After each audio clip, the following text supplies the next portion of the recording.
Hello, and welcome to the first 411 Powered by Age podcast.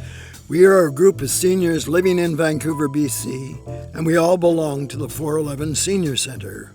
We are just about the most diverse bunch of people you could imagine, which is just fabulous, because that's exactly what a podcast for seniors should be. Coming up in our first podcast, we'll be talking about the rich history of 411, and you'll hear some storytelling. Coming up first, though, I'll be talking to our 411 director, Leslie Rein, about how the 411 Powered by Age podcast was created. It's a pleasure to introduce Leslie Rein, our executive director at 411. Leslie, I hear you're quite an innovator. Can you tell me what your latest innovation is about? I understand it's to present a pilot podcast about 411. Can you tell me about it? Sure. So the latest area that we're looking at is the area of aging and technology. So the podcast has been an opportunity that has arisen under my exploration of possible activities for us at 411 around technology. How did this all come about? Yeah, well, lots of people that came together in the right way. But I guess the backstory is when I applied for the position at 411, and I was doing a lot of research. I'd come and I'd worked for 20 years in community services in low-income communities. And so I had a good broad experience in nonprofit sector, but I didn't have a lot of kind of conscientious work with seniors in particular. Okay. So before I applied for the job, of course, I wanted to start finding out about what we call the sector, the senior sector.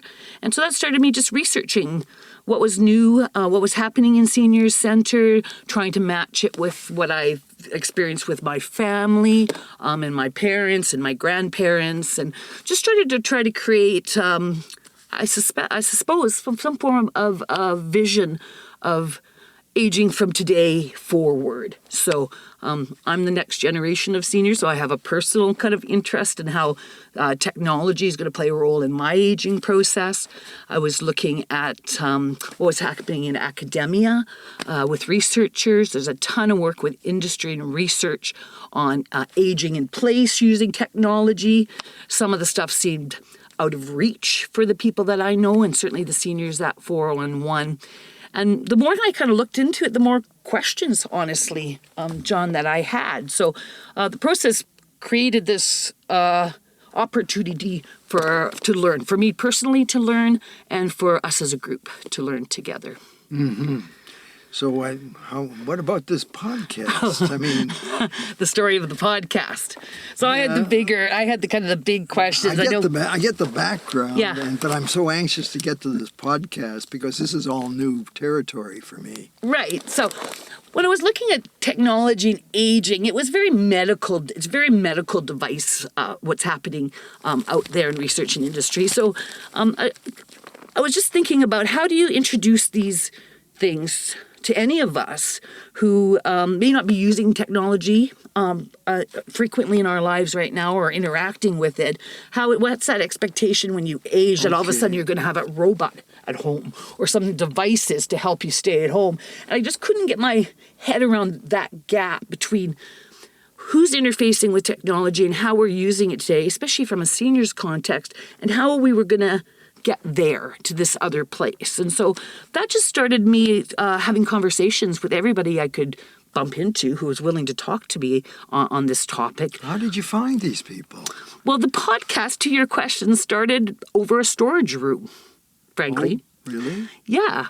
I got an email from our property management company. So we're in a building of 8 floors here. There's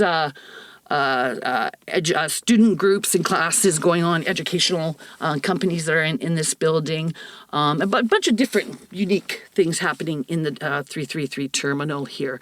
So I got an email from the property management manager asking me if I would have a conversation with some guys on the second floor. They were interested in using our storage room or something to do with our storage room. Okay. And that's how this started. So the funny part of the story was my first reaction. I must have been having a bad day. I didn't react positively to it. I thought it was just an annoyance. So the 24-hour rule, you don't respond to anything. I don't respond to anything until I get some time to think about it. And then the next day I contacted the guys. And the guys are Luke and Joel and pod streamers.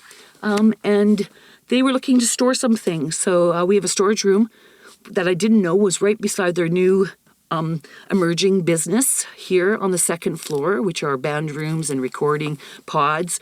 And that kind of started the synergy between I'll do you a favor and you can do me a favor.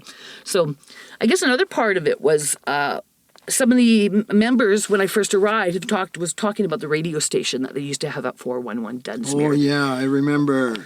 Yeah. And they were encouraging me to start a new radio program. And my first reaction, like, how the heck where do I start? Right. So a lot of my job when you're orientating for a new job is just to start taking information in. What are the visions? What are people thinking about? What are people telling me that they want? And the radio show, coupled with how are we going to communicate as an organization? Because I think this is the other piece around the digital divide, John, is we have to run 2 concurrent systems at 411. About half our membership is online, so we can email them communication, or they're using social media. And about half our membership are not online at all, and so they require information through print. So me examining how do we communicate with our members? How do we make sure people get equal amounts of information for us? Then my meeting with Joel and the podcast and my group telling me before about the radio show. And it just kind of started, that's where I guess when you talk about innovation or creation, creative energy or synergy, it's really been a bunch of us bouncing ideas off of us, and then the collaboration between pod streamers, Joel, Luke, and us. The next part is, well, what do you do a podcast about? So the content. And I remember our first organizing meeting. That was a big, what are we going to do? What is a podcast? Most of the people, the seniors participating, had not listened to a podcast before. They weren't aware what podcasts were. Same goes with my staff. So we were all got together on this learning. And at the same time, we had Nick working with us. And Nick is I would call her a creative director for 411. She does our creative writing classes. Oh, yes, for sure. Yeah, she's done our comedy workshop. She does just a great talent. And so I didn't have to worry about what the content would be because it was already happening all around me. And it was just exciting to think if we could find a new way to interface with technology, which is where this whole thing started, and a new way to communicate what happens at 411. And then I think the third piece, which is kind of arising through this, is kind of the legacy. So when you write when you storytell, or when we do these activities at 401, how do we capture that? So we can listen to it in the future and as we go on. So much of our activities just kind of get lost into the mist. And I thought that what was happening around me required that we capture it. I think it destigmatizes aging. I think it puts a new spin on what it is to be a senior. Goes into another agenda of mine is to confront ageism and to redefine publicly what it means to be a senior citizen in our society. And so all of these things came up around the storage room. Oh, I see. Well, obviously you're very passionate about this project, and I look forward to hearing it and learning more about 411. Me too. Thanks for coming. Thanks, John. 411 Senior Center gives seniors voice and offer access to information, activities, and sustainable services that enhance the quality of their lives, help them achieve stability and independence. 411 community, where older adults are able to access appropriate resources and services when and where they are needed. The center expands the reach through collaboration and partnership with like-minded organizations. Today, we thank Podstream for making this podcast on 411 Senior Center history possible. This is Ivy Liang. I'm a volunteer and member of 411 Senior Center. Sitting with me today, we have Stuart Alcock, the past president of 411 Senior Center, Before retiring, Stuart worked as a social worker, a manager of legal services, and constituency assistant. He's also a member of the Advisory Council to Seniors Advocate, and he's on the steering committee of Corinne's Quest. He volunteers at Ballet BC. Hi, Stuart. Hi, Ivy. Now, the 411 Senior Center have a rich history and quite the story. How did you get involved with 411 Senior Center?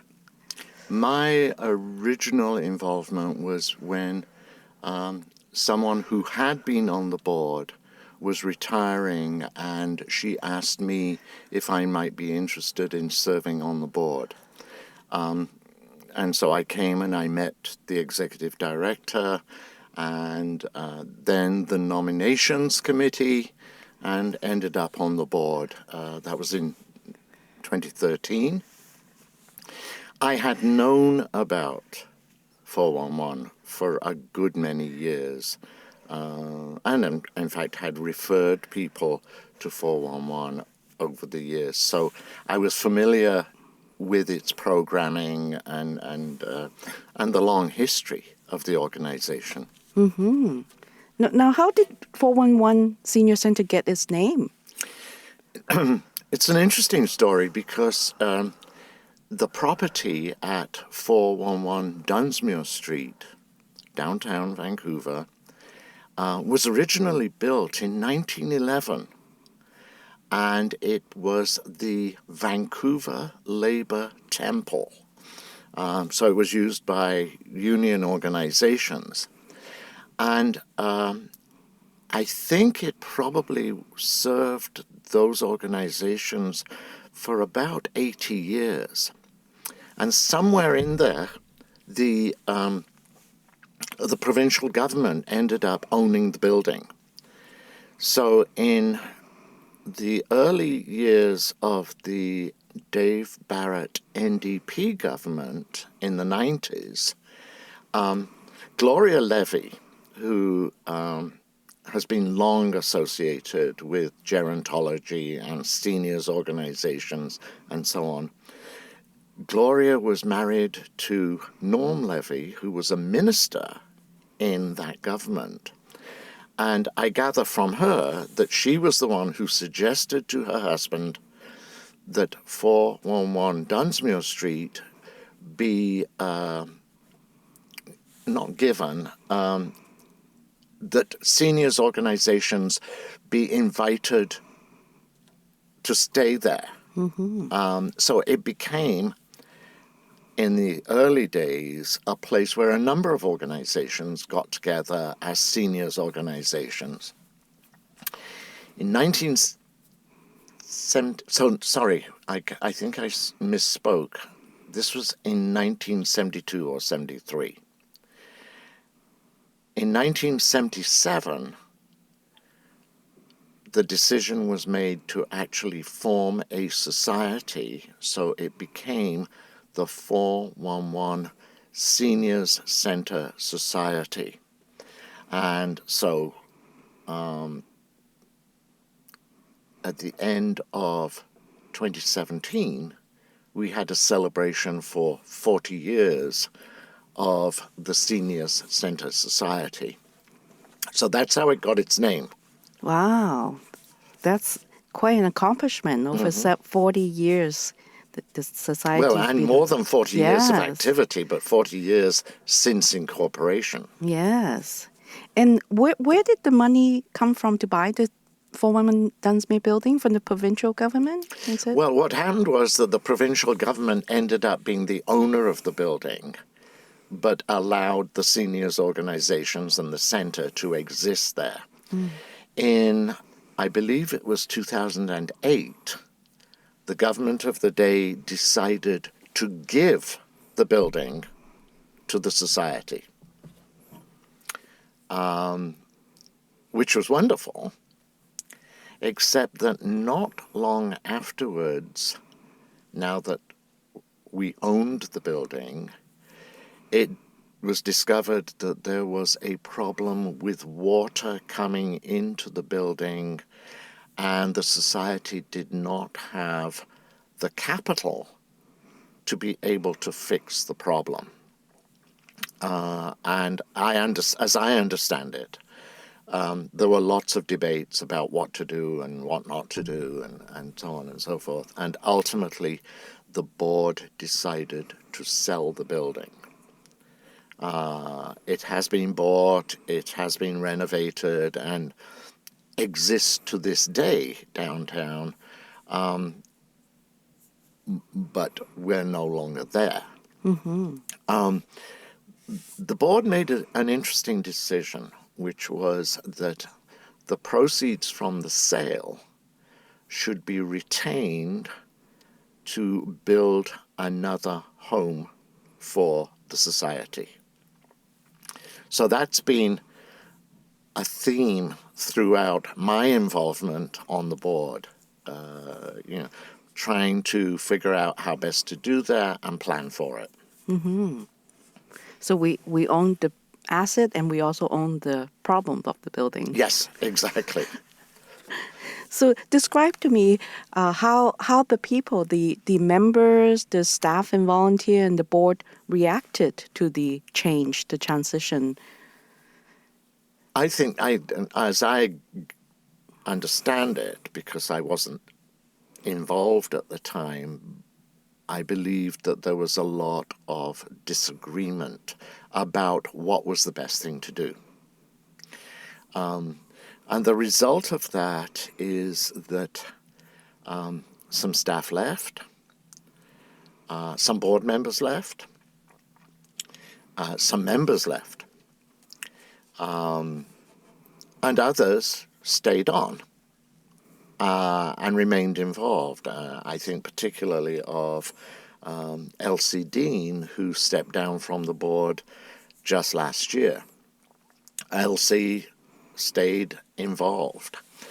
And in talking to people over the years, I understand that some members really didn't understand what was going on. They felt that they were not being communicated with adequately. So they didn't understand the business about there being a problem with the building shell. So some of the decisions were not well understood, I think. But that's now well in the past. We're 9 years on from the sale, and then the relocation to rented facilities. And now, of course, we're looking forward to a new facility.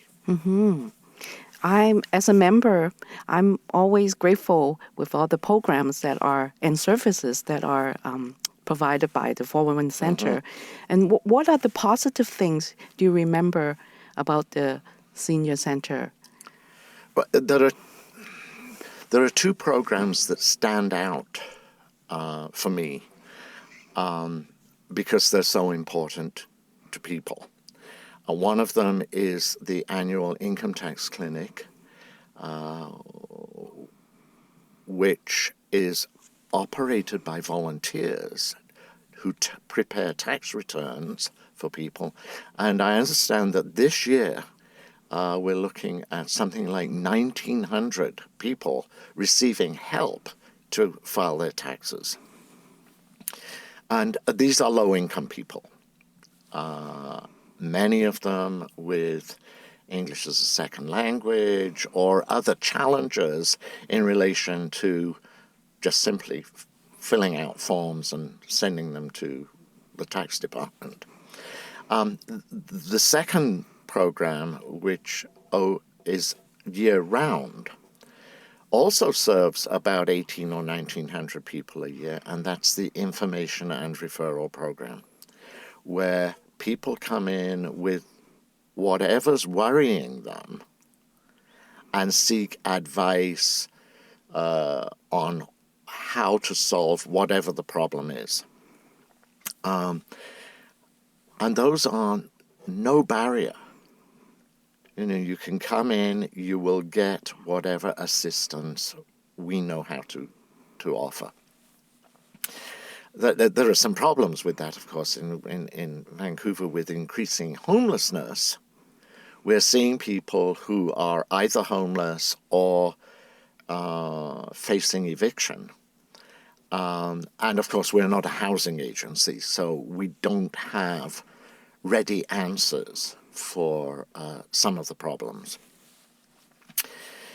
That said, then there are all these exciting programs that underscore something for me, which is that only about 6% of seniors live in residential care programs.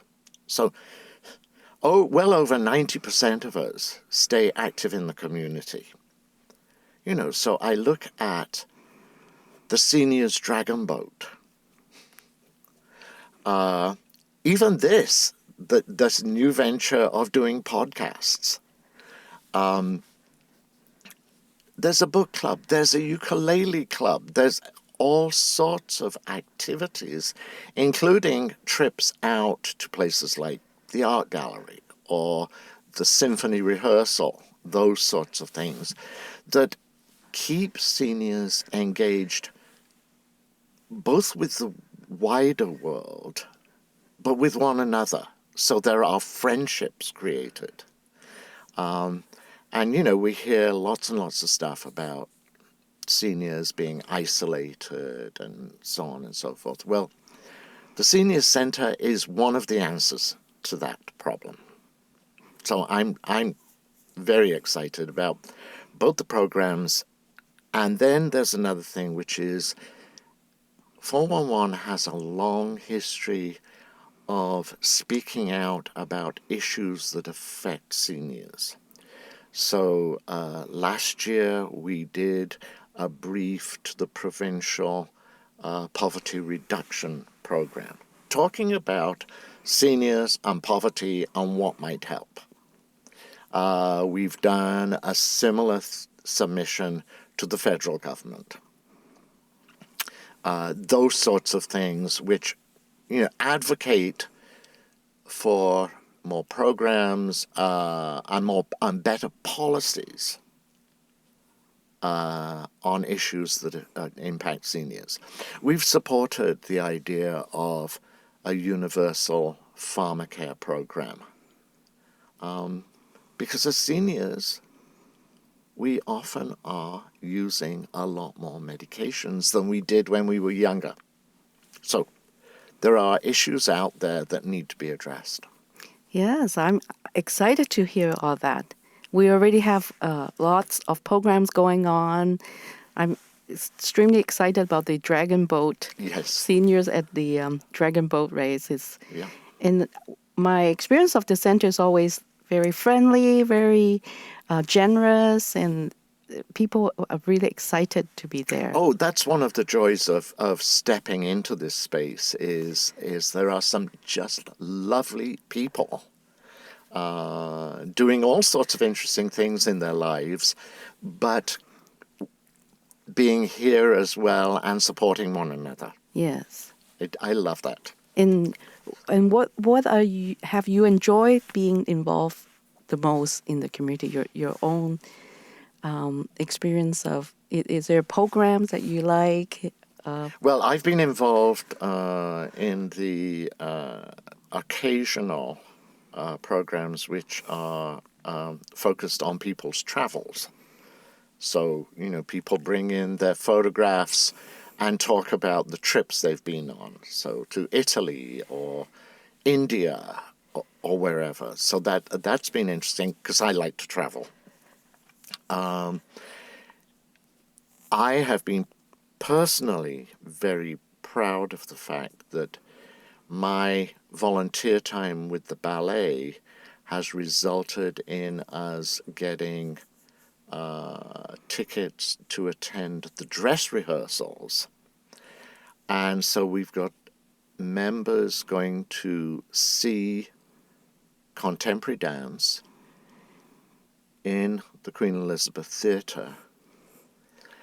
And many of them are people who would never have seen dance before, or could not afford a ticket to a performance. So again, I mean, it's an issue of trying to enrich people's experiences. And I think 411 does that really well. And I just realized that we're now, I think, about to have the second talk on world politics. And people show up to participate in this range of activity. And then, of course, there's yoga and all sorts of other things that I keep forgetting about. Yes, I was at one of the World Affair in Middle East event. That was incredible. Mm-hmm. Yeah. And some of the joy of this is we get people volunteering to lead these programs. Occasionally we pay people honorariums and so on and so forth, but people are interested in advancing their interests to other people. Oh, yes. I find we all want to contribute, and everybody have something to contribute. Yes. And we really appreciate all the service and your commitment to the 411 Senior Center. And thank you so much for taking part in this interview, Stuart. I want to just add one thing, and that is, my primary involvement has been as a board member. The other board members themselves are a joy to work with. A diverse group of people, but all very committed to the interests of older people. That has been a great pleasure for me. Thank you, and we will invite members to participate on the board as well. Yes, that's important. Yes, That's important. It would be very interesting and inspiring to work with the board executive. Yeah. Yes. Well, thank you again for taking part of this interview and your involvement in the 411 Senior Center. My pleasure. Thank you, Stuart.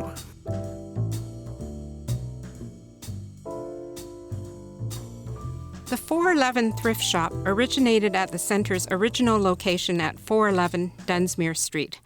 The thrift shop had great exposure as it was right at street level. I remember visiting the shop many times whenever I was in the downtown Hudson's Bay area. It was a great place to buy vintage clothing. The current 411 Thrift Shop is on the 7th floor at 333 Terminal Avenue, near the Main Street Science World SkyTrain station.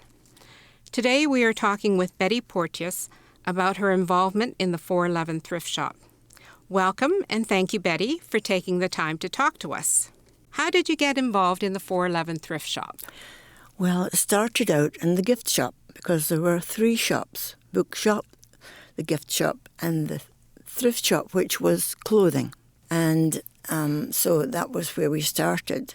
And then maybe a year after I started, my friend Amal came, and we've been on a Friday ever since. And then when we moved to this location, we only had one shop, and it sells everything. Wow. How many years ago was that? About 2001, 2002. Wow. Uh-huh. And what do you do at the thrift shop? We boss everybody around.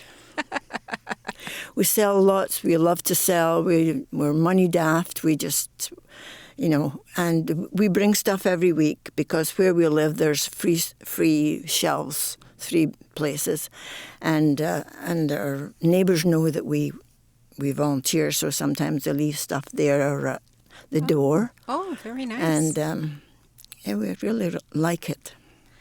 How many other volunteers are there at the thrift shop? Well, there's part-timers,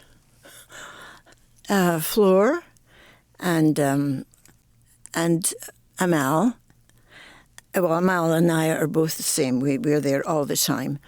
and there's Dorothy. It's about it, I think, because it's kind of open door during the week, and then we come on a Friday. But when we go to the news place on Fraser, there will be volunteers every day. Just like the old 411. Right. That's great. There were every day. Where do your donations come from? Mal and I bring, as I said, from but Monica receives lots and lots of donations from other members that pop in. And what types of donations are accepted here? Clothing is a good one, except we don't have too much for men because we have less men than we have. I mean, let's face it, the members are mostly women. And knickknacks and anything that's handy, everything has to be clean and everything is priced. Because I hate going somewhere and you have to ask how much something is. We price everything at very low prices. From your experience, what sells well? Books are good, and clothing. And, let's see, shoes, household goods.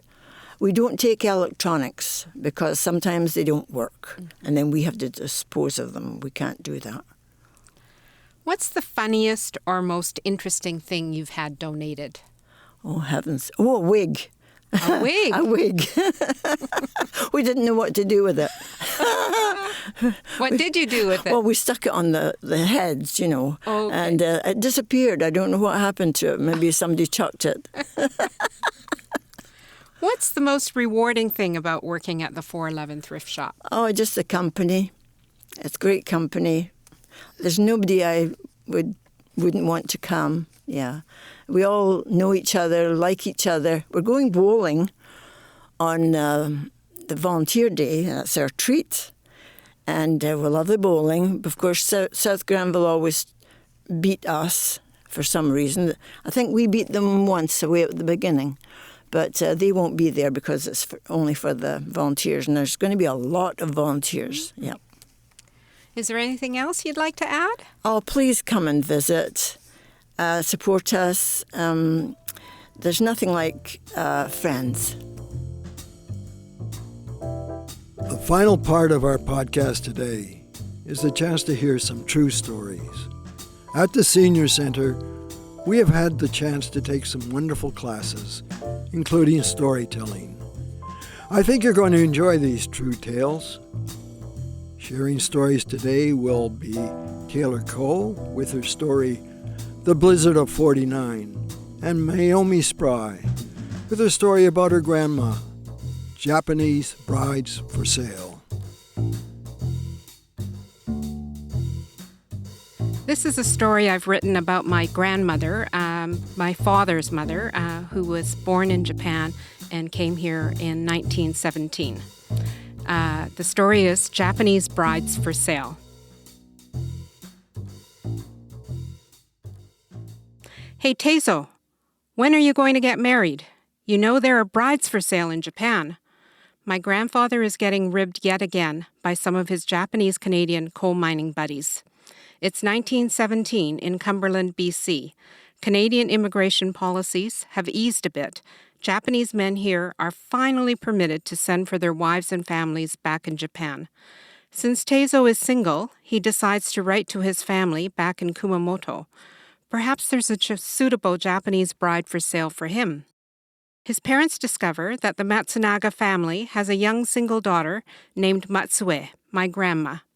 Letters of introduction and black and white photos are exchanged, and my grandfather and grandma are married by proxy. My grandfather sends over $50 to her family, which helps pay for her one-way boat trip ticket from Yokohama to Vancouver. My grandma is barely 17 when she immigrates here. She looks young for her age, very slight and petite. She's one of maybe 300 women now known as picture brides on that freighter, the Nippon Maru.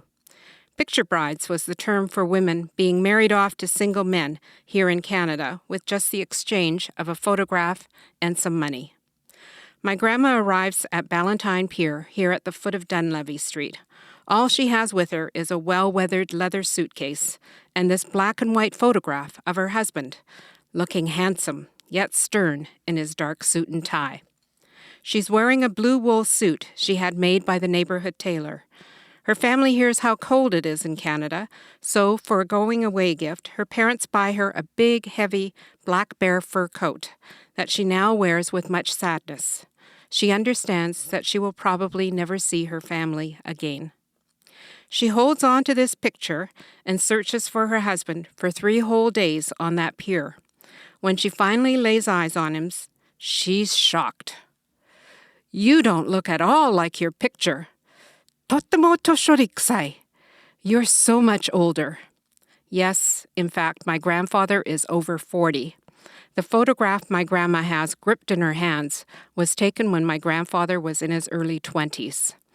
Her 17-year-old heart sinks, but she is a devout Buddhist, so she will carry on as the wife of this 42-year-old stranger in this foreign land. And she has 13 children by him. She probably would have more kids, except that my grandfather dies of a heart attack at the age of 56. So now she's a 31-year-old single mother with 13 kids and no visible means of supporting her family. She opens up her modest home and sets up a barbershop in her kitchen.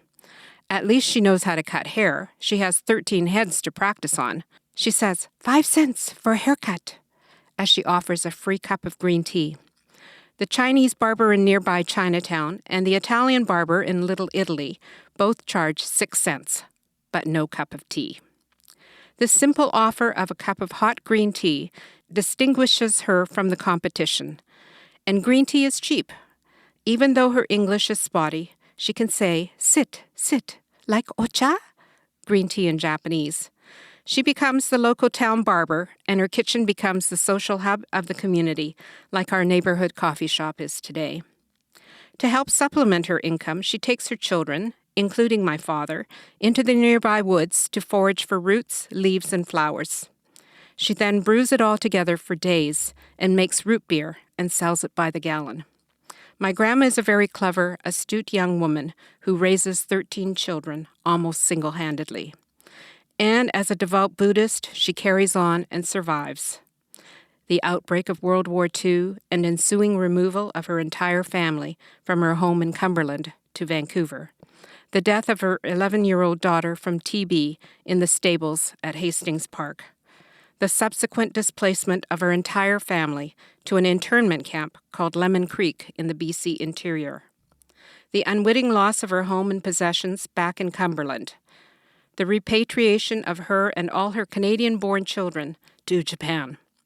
My grandma returned to Vancouver in 1956 with her oldest son and started her new life as a grandmother. As a Buddhist, she always saw the goodness in life and in death. She never spoke ill of any of her misfortunes. We only learned her stories when she died.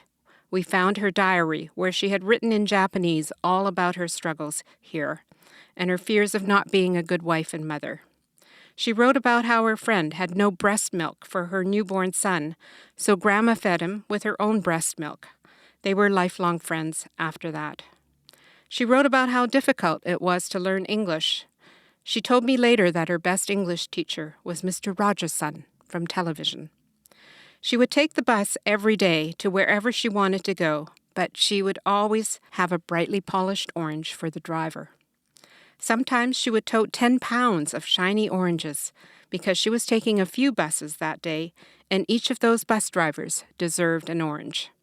My grandma has passed now. We buried her in her black bear fur coat that she had kept all those years.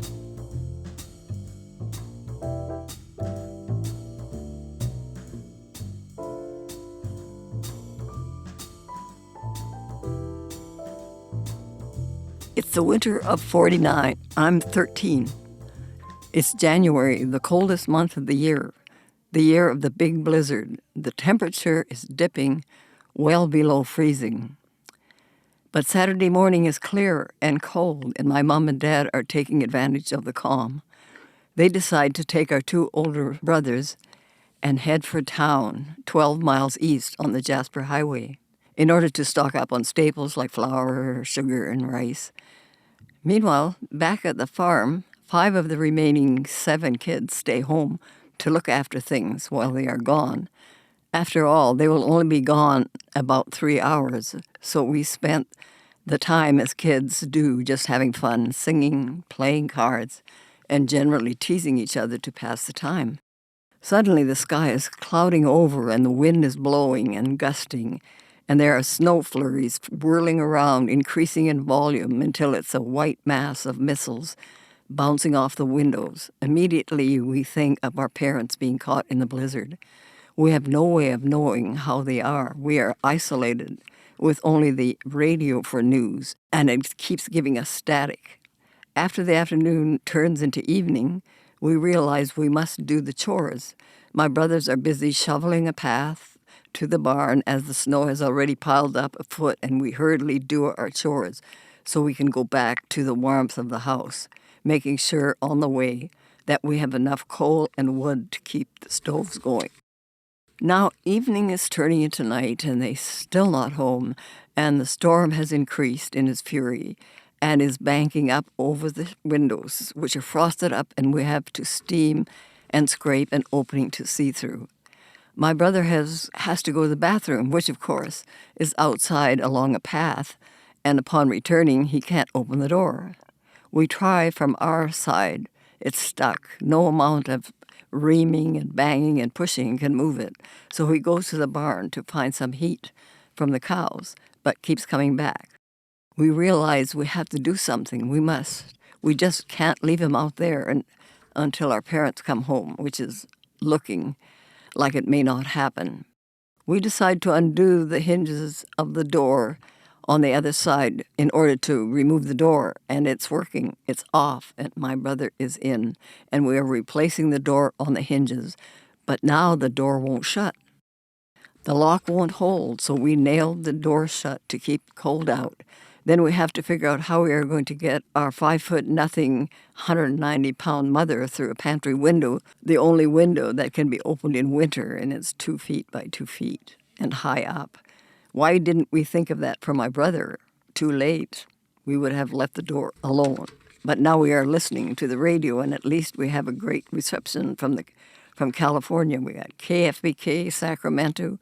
We listen to the Squeaking Door, Superman, The Lone Ranger, and Batman and Robin, all half-hour serials. We're even hearing gospel music from Texas. Then we start dropping off to sleep where we're sitting. The last thing I remember is my brother sitting on the wood box, nodding off and thinking, why doesn't he just go to bed? And then I'm hearing the jingling of harnesses and the snorting of horses, and I'm wide awake. Then there's a banging at the door, and my brother had to scurry getting the nails out of the door to let my dad in. They had come over the hill on our neighbor's horses and wagon. The road was drifted over, but the highway had been cleared. They left the car on the highway. In the week that it takes to wait for the snowplow to clear our half-mile road to the highway, we have fun walking over drifts, sliding down the other side, digging out caves under the hardened snow, pretending we were Eskimos, or Inuits as they're now called, living in an igloo. The best was the nights, the hoarfrost on the trees, a bluish tinge to the snow, and the northern lights dancing and buzzing and exhibiting the colors of the rainbow. It was magical. Then at the end of the week, after the snowplow had done its things, my dad brought the car home. Life goes back to normal as that can be in those cold winter days on the farm. Well, that just about wraps up our first 411 Powered by Age podcast. Thanks so much for listening. And thanks to all the podcast producers, all the other kind participants, and the guys at Podstream Studio who helped make this all happen.